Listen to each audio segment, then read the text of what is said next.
Pass பண்ணுங்க.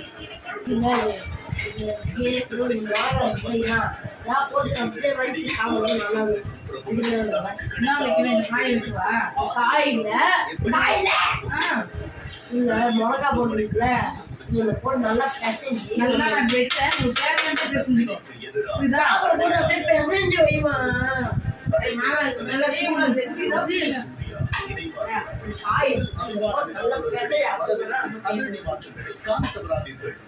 கில்லி chicken எப்படி இருக்கும்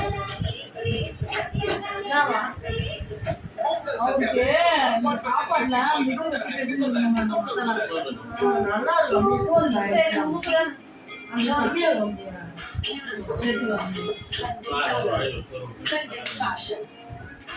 ஆனா நல்ல வாய் வைக்காதீங்க. அப்படி இருக்கிற லப்பர் இல்லையா